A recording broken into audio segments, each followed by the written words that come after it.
Good afternoon, everyone. Thanks for being here. Today, Virgo, uh, okay, so breathe. Just breathe for a second before we go any further. Because what came through for this reading is not light, and I don't want you to move through it quickly. I want you to actually be here for it. You've been wanting the truth. Not the version they offer when the atmosphere is comfortable, not the careful, managed, edited version that protects everyone from discomfort, the actual truth. The one that lives behind the pauses, behind the deflections, behind the particular kind of smile that people wear when they're saying one thing and meaning something considerably more complicated. And the fact that you've been wanting it, really wanting it, with the kind of persistent, low grade hunger that doesn't go away when you distract yourself, that returns in the quiet.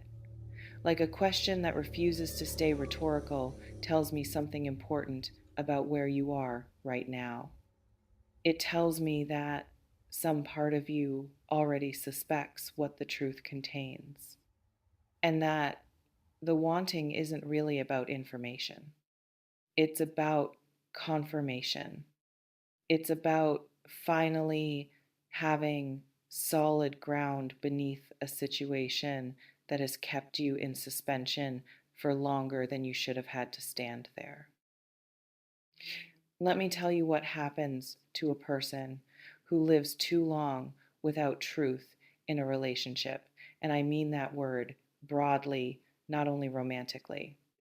Any relationship, any dynamic, any connection where the real thing is being withheld and the curated thing is being offered in its place.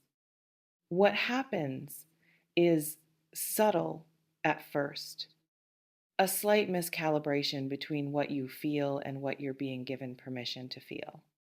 A quiet but persistent sense that the floor of the situation is not entirely solid, that if you pressed in certain places, something would give. And so you stop pressing. You learn the geography of what's safe to touch and what isn't, and you navigate accordingly. And you tell yourself this is simply how things are, how people are, how relationships work when you're being mature and reasonable and not asking for too much. But underneath that accommodation, something is eroding, not dramatically, not in a way that would be easy to point to, just quietly, incrementally, in the way that water finds its way through stone. Your trust in your own perception begins to soften. You start to wonder whether the thing you're sensing is real or whether you're simply a person who finds difficulty where none exists. Whether the gap you feel between what's being said and what's being meant is actually there, or whether you've constructed it from the raw material of your own unresolved fears. This reflection invites you to consider, how long have you been quietly doubting your own instincts in order to maintain the peace of a situation that was never actually as peaceful as its surface suggested? Because that doubt, that slow erosion of trust in your own perception, is one of the most costly things a person can experience in a dynamic where truth is being withheld. And it is also, I want you to hear this clearly, a completely understandable response to being in proximity to someone who hasn't been fully honest with you. It is not evidence of weakness. It is not evidence of being too sensitive, too paranoid, too much of anything. It is the entirely predictable result of a person trying to make sense of a situation that wasn't designed to make sense because the pieces being offered were never the whole picture. Now, the conversation is coming. Or maybe it's already been set in motion, a message sent, a meeting agreed to, a moment approaching on the calendar with the particular weight of something that has been postponed long enough that postponing it further is no longer an option. And I want to talk to you about how to walk into that conversation because the how matters enormously here, not just for the outcome, but for what you carry out of it, regardless of what is said. This reflection invites you to consider, what do you most need to feel? Not hear, but genuinely feel by the time this conversation is over. Because there is a difference between what you want them to say and what you actually need from the exchange. What you want them to say may be specific, a particular arrangement of words that confirms what you've suspected or dismantles it, or finally gives you something concrete to hold on to instead of the fog you've been navigating. But what you need is something broader than that. What you need is to leave that conversation feeling more like yourself than you did going in, clearer, more grounded, with the particular relief of a person who has finally stopped waiting for something and moved through it instead. Let me tell you something about the people who withhold truth. And again, I want to be careful here because I cannot tell you with certainty what lives inside this specific person, what drives them, what fears are operating beneath their behavior. What I can offer is this: people who are not honest with others are almost never fully honest with themselves either. The withholding rarely comes from a place of calculated malice.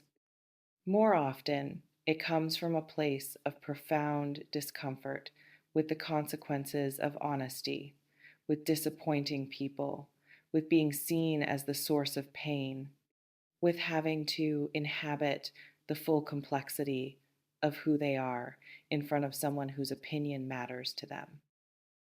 That doesn't make the withholding acceptable. Please hear me on that. Understanding the root of a behavior is not the same as excusing its impact.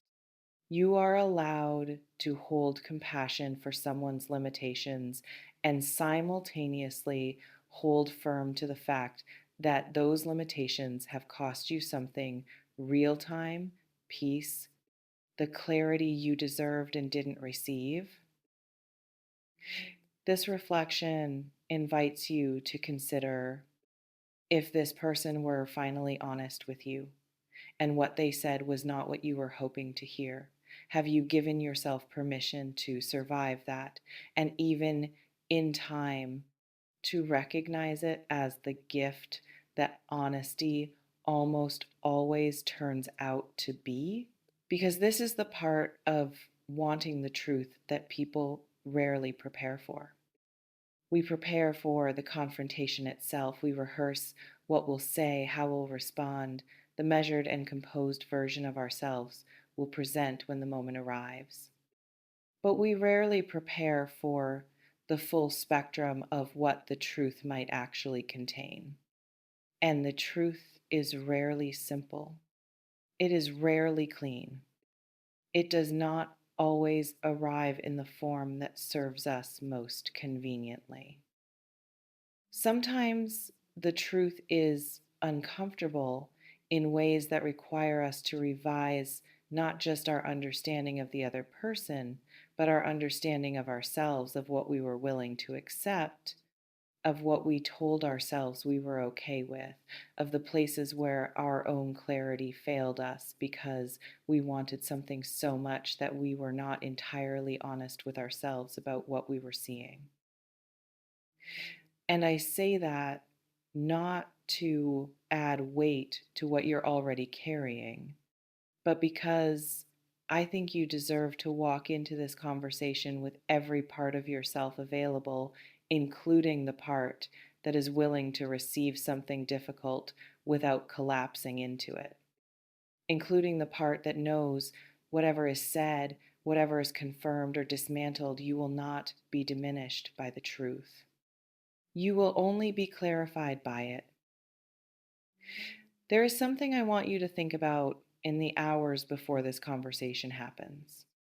The version of you who walks into that room or picks up that phone or opens that door does not need to arrive armed.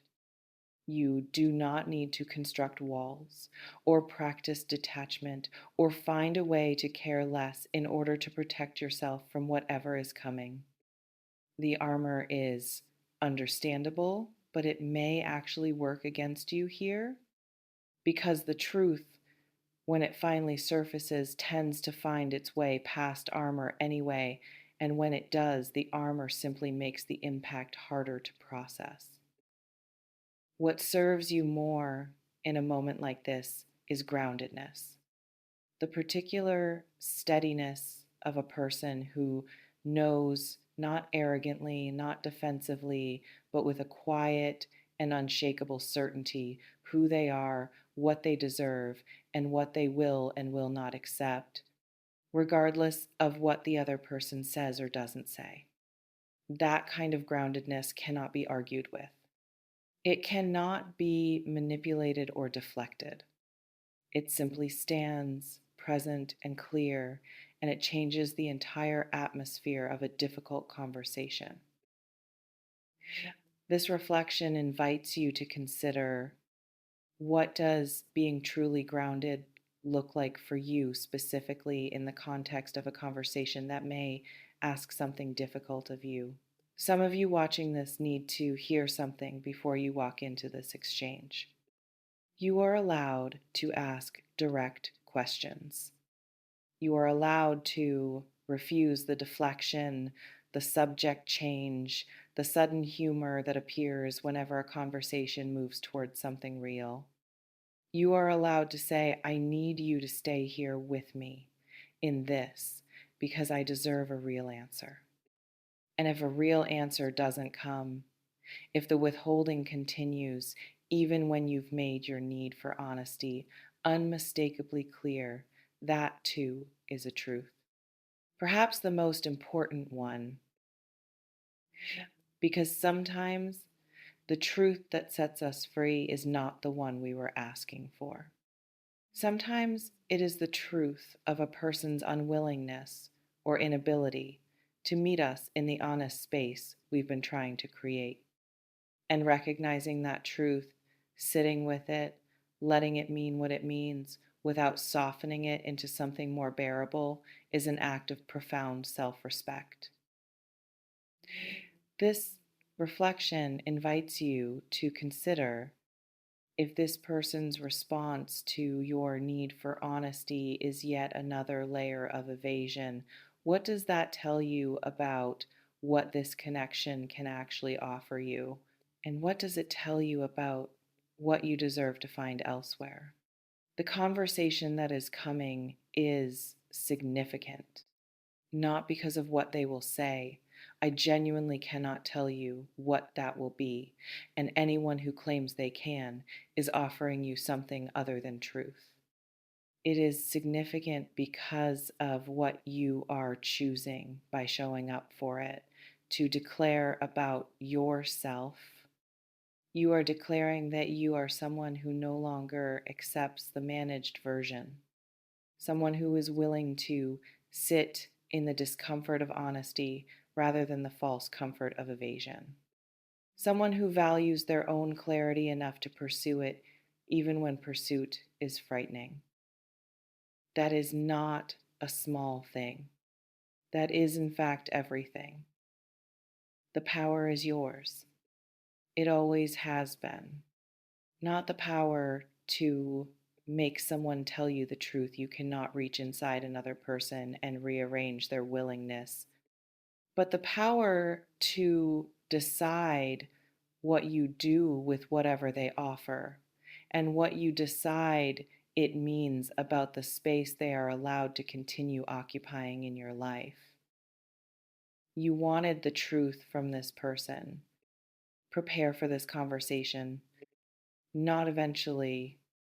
Now, in this moment of gathering yourself, in this deliberate and courageous decision to stop accepting the silence where honesty should have been, trust yourself with this Whatever the truth turns out to be, you are someone who can hold it. You've always been stronger than the uncertainty they left you in.